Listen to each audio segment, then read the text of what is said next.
श्री कृष्ण की नगरी द्वारिका महाभारत युद्ध के 36 वर्ष पश्चात समुद्र में डूब जाती है।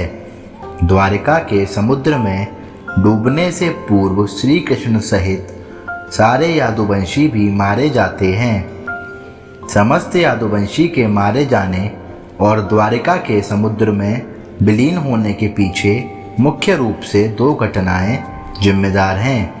एक माता गांधारी द्वारा श्री कृष्ण को दिया गया श्राप और दूसरा ऋषियों द्वारा श्री कृष्ण पुत्र साम को दिया गया श्राप। महाभारत युद्ध की समाप्ति के बाद जब युधिष्ठिर का राज तिलक हो रहा था, तब कौरवों की माता गांधारी ने महाभारत युद्ध के लिए श्री कृष्ण जी को दोषी ठहराते हुए श्राप दिया कि जिस प्रकार कौरवों के वंश का नाश हुआ है, ठीक उसी प्रकार यादुवंश का भी नाश होगा।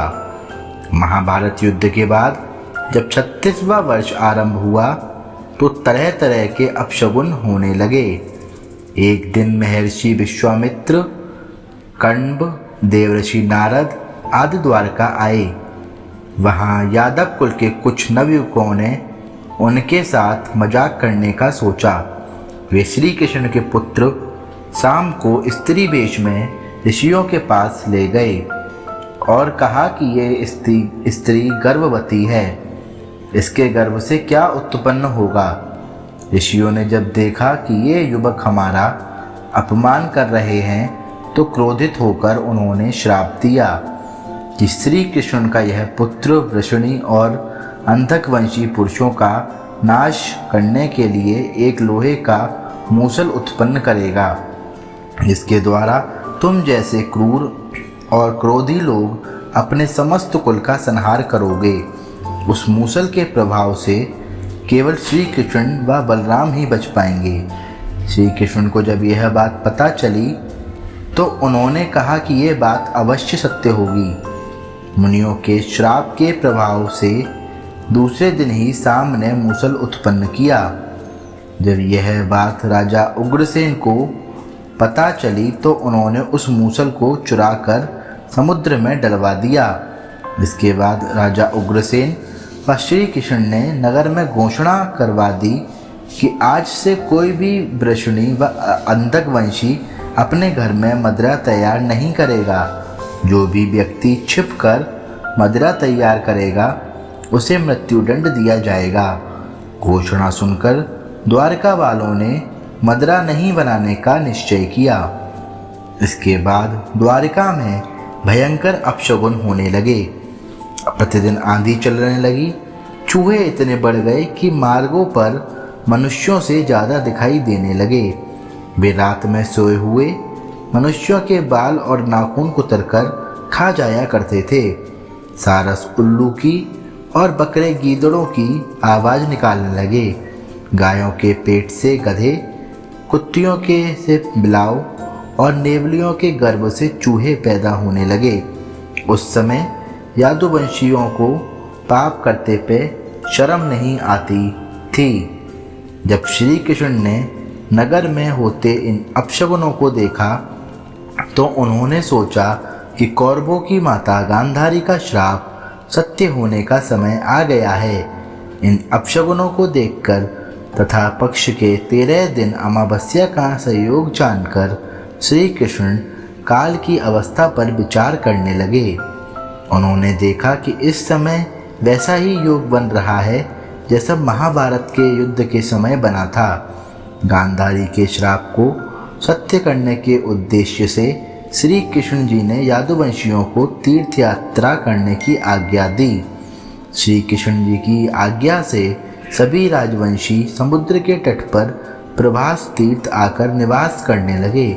प्रभास तीर्थ में रहते हुए एक दिन जब अंधक व वृषणी आपस में बात कर रहे थे, तभी सात्यकी ने आवेश में आकर कृतवर्मा का उपहास और अनादर कर दिया। कृतवर्मा ने भी कुछ ऐसे अपशब्द कहे कि सत्यागी को क्रोध आ गया और उसने कृतवर्मा का वध कर दिया। यह देखकर अंधकवंशियों ने सात्यकी को घेर लिया और हमला कर दिया। सात्यकी को अकेला देख श्री कृष्ण के पुत्र प्रद्युम्न भी उसे बचाने दौड़े। सत्यकी और प्रद्युम्न अकेले ही अंधक वंशियों से भिड़ गए, परंतु संख्या में अधिक होने के कारण वे अंधक वंशियों को पराजित नहीं कर पाए और अंत में उनके हाथों मारे गए। अपने पुत्र सात्यकी की मृत्यु से क्रोधित होकर श्री कृष्ण जी ने एक मुट्ठी एरका घास उखाड़ ली। हाथ में आते ही वह घास वज्र के समान भयंकर लोहे का मूसल बन गई। उस मूसल से श्री कृष्ण जी ने सभी का वध कर दिया। जो कोई भी वह घास उखाड़ता वह भयंकर मूसल में बदल जाती। ऐसा ऋषियों के श्राप के कारण हुआ था। उन मूसलों के एक ही प्राण से प्राण निकल जाते थे। उस समय काल के प्रभाव से अंधक, भोज, शनि और वृषणी वंश के वीर मूसलों से एक दूसरे का वध करने लगे। यादुवंशी भी आपस में लड़ते हुए मरने लगे। श्री कृष्ण के देखते ही देखते सांब, चारुदेश, अनिरुद्ध और गद की मृत्यु हो गई। फिर तो श्री कृष्ण जी को और भी क्रोधित हो गए। उन्होंने शेष बचे सभी वीरों का संहार कर डाला। अंत में केवल दारुक श्री कृष्ण जी के सारथी ही शेष बचे थे। श्री कृष्ण जी ने दारुक से कहा कि तुम तुरंत हस्तिनापुर जाओ और अर्जुन को पूरी घटना बताकर द्वारिका ले आओ। दारुक ने ऐसा ही किया। इसके बाद श्री कृष्ण जी बलराम को उसी स्थान पर रहने को कहकर द्वारिका लौट आए। द्वारिका आकर श्री कृष्ण जी ने पूरी घटना अपने पिता वासुदेव जी को बता दी। यादवंशुओं का संहार की बात जानकर उन्हें बहुत दुख हुआ। श्री कृष्ण जी ने वासुदेव जी से कहा कि आप अर्जुन के आने तक स्त्रियों की रक्षा करें। इस समय बलराम जी वन में मेरी प्रतीक्षा कर रहे हैं। मैं उनसे मिलने जा रहा हूँ। जब श्री कृष्ण जी ने नगर में स्त्रियों का विलाप सुना तो उन्हें सांत्वना देते हुए कहा कि शीघ्र ही अर्जुन द्वारिका आने वाले हैं, वे तुम्हारी रक्षा करेंगे। यह कहकर श्री कृष्ण जी बलराम से मिलने चल पड़े। वन में जाकर श्री कृष्ण जी ने देखा कि बलराम जी समाधि में लीन हैं। देखते ही देखते उनके मुख से सफ़ेद रंग का बहुत बड़ा सांप निकला और समुद्र की ओर चला गया। उस सांप के हजारों मस्तक थे। समुद्र ने स्वयं प्रकट होकर भगवान शेषनाग का स्वागत किया। बलराम जी द्वारा देह त्यागने के बाद श्री कृष्ण जी उस सूने वन में विचार करते हुए घूमने लगे। घूमते घूमते वे एक स्थान पर बैठ गए और गांधारी द्वारा दिए गए श्राप के बारे में विचार करने लगे। देह त्यागने की इच्छा से श्री कृष्ण जी ने अपनी इंद्रियों को संयमित किया और महायोग की अवस्था में पृथ्वी पर लेट गए। जिस समय भगवान श्री कृष्ण जी समाधि में लीन थे, उसी समय जरा नाम का एक शिकारी हिरणों का शिकार करने के उद्देश्य से वहां आ गया। उसने हिरण समझकर दूर से ही श्री कृष्ण जी पर बाण चला दिया। बाण चलने के बाद जब वह अपना शिकार पकड़ने के लिए आगे बढ़ा तो योग स्थिति में स्थित भगवान श्री कृष्ण जी को देखकर उसे अपनी भूल पर पश्चाताप हुआ। तब श्री कृष्ण जी ने उसको आश्वासन दिया और अपने परम धाम चले गए।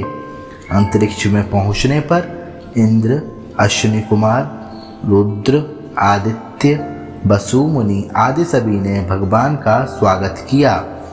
इधर दारुक ने हस्तिनापुर जाकर यादवंशियों के संहार की पूरी घटना पांडवों को बता दी। यह सुनकर पांडवों को बहुत शोक हुआ। अर्जुन तुरंत ही अपने मामा वासुदेव जी से मिलने के लिए द्वारका चल दिए। अर्जुन जब द्वारका पहुँचे तो वहाँ का दृश्य देखकर उन्हें बहुत शोक हुआ। श्री कृष्ण जी की रानियाँ उन्हें देखकर रोने लगीं।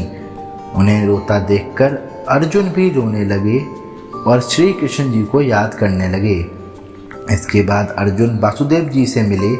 अर्जुन को देखकर वासुदेव जी बिलख बिलख कर रोने लगे। वासुदेव जी ने अर्जुन को श्री कृष्ण का संदेश सुनाते हुए कहा कि तुम द्वारका शीघ्र ही समुद्र में डूबने वाली है अतः तुम सभी नगरवासियों को अपने साथ ले जाओ। वासुदेव जी की बात सुनकर अर्जुन ने दारुक से सभी मंत्रियों को बुलाने के लिए कहा। मंत्रियों के आते ही अर्जुन ने कहा कि मैं सभी नगरवासियों को यहाँ से इंद्रप्रस्थ ले जाऊंगा, क्योंकि शीघ्र ही यह नगर समुद्र में डूब जाएगा।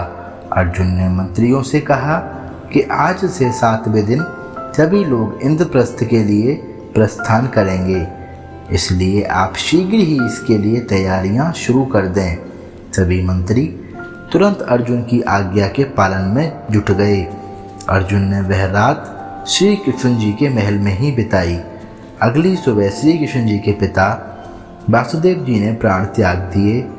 अर्जुन ने विधि विधान से उनका अंतिम संस्कार किया और वासुदेव जी की पत्नी देवकी, भद्रा, रोहिणी व मदरा भी चिता पर बैठकर सती हो गईं। इसके बाद अर्जुन ने प्रभास तीर्थ में मारे गए समस्त यादवंशियों का भी अंतिम संस्कार किया। 7वें दिन अर्जुन श्री कृष्ण जी के परिजनों तथा सभी नगरवासियों के साथ लेकर इंद्रप्रस्थ की ओर चल दिए। उन सभी के जाते ही द्वारिका नगरी समुद्र में डूब